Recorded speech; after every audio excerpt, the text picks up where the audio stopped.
हाल ही में social media और अन्य समाचारों के माध्यम से किरण चौधरी का आया बयान सुर्खियों में है कि उन्हें राजनीतिक क्षेत्र में खत्म करने की कोशिश की जा रही है। उन्होंने तल्खी अंदाज में कहा है कि राव दान सिंह उनका फोन तक नहीं उठाते। किरण चौधरी की इस बयानबाजी में कितनी सच्चाई है और कितना झूठ है, इस पर स्पष्ट तौर पर कोई भी टिप्पणी करना मुनासिब नहीं बनता।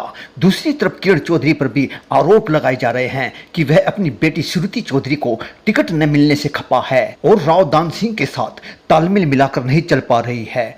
दोनों तरफ आरोपों पर गौर करें तो निष्कर्ष यही निकलेगा कि हाँ, किरण चौधरी को इस बार के लोकसभा चुनाव में भी अपनी बेटी श्रुति चौधरी को कांग्रेस आलाकमान से टिकट मिलने की पूरी संभावना थी, उम्मीद थी।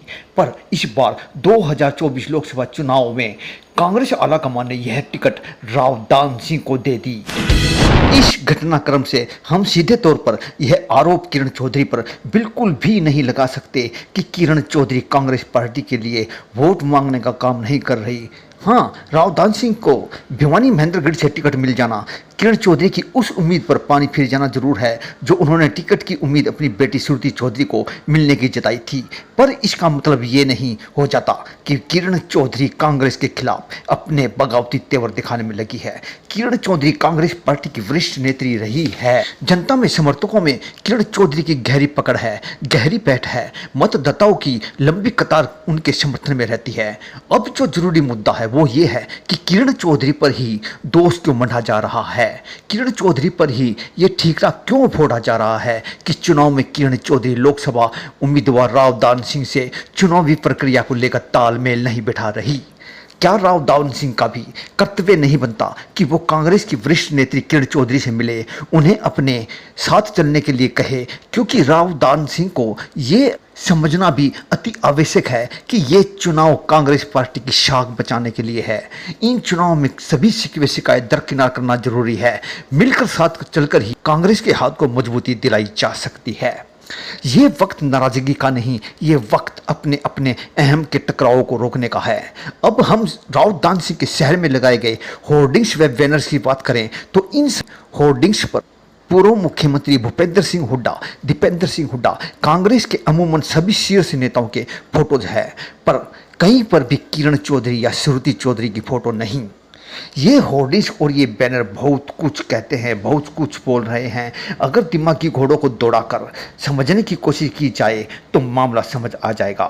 किरण चौधरी कांग्रेस की वरिष्ठ नेत्री रही है, उनका कद भी बहुत ऊंचा है, पर राव दान सिंह के होर्डिंग्स और बैनर्स पर उनको जगह नहीं मिल पाना यही दर्शाता है कि राव दान सिंह के खेमे ने ही किरण चौधरी को दूर किया है। इन होर्डिंग्स और बैनर्स में किरण चौधरी को फोटो न देने के पीछे की जो मानसिकता है, उस मानसिकता में हुड्डा खेमे की भी मानसिकता झलकती दिखाई दे रही है। जग जाहिर है कि किरण चौधरी और भूपेंद्र हुड्डा के बीच राजनीतिक संबंध अच्छे नहीं रहे और दोनों ही एक मंच पर एक दूसरे के सामने आना तक भी पसंद नहीं करते। तो होर्डिंग्स और बैनर्स पर भूपेंद्र सिंह हुड्डा के फोटोज के साथ राव दान सिंह की मुस्कुराती हुई फोटो भी साफ जताती प्रतीत हो रही है कि भूपेंद्र हुड्डा व दीपेंद्र हुड्डा के सिवाय उन्हें किरण चौधरी की आवश्यकता नहीं।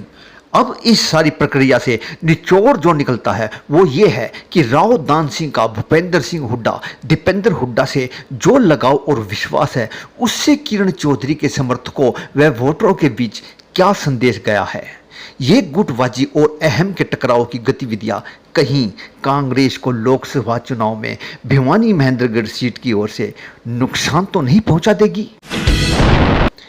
मतदान के महज कुछ दिन ही बाकी है। अगर कांग्रेस आलाकमान चाहे तो भिवानी में बनी इस मनमुटाव की स्थिति पर काबू पा सकता है।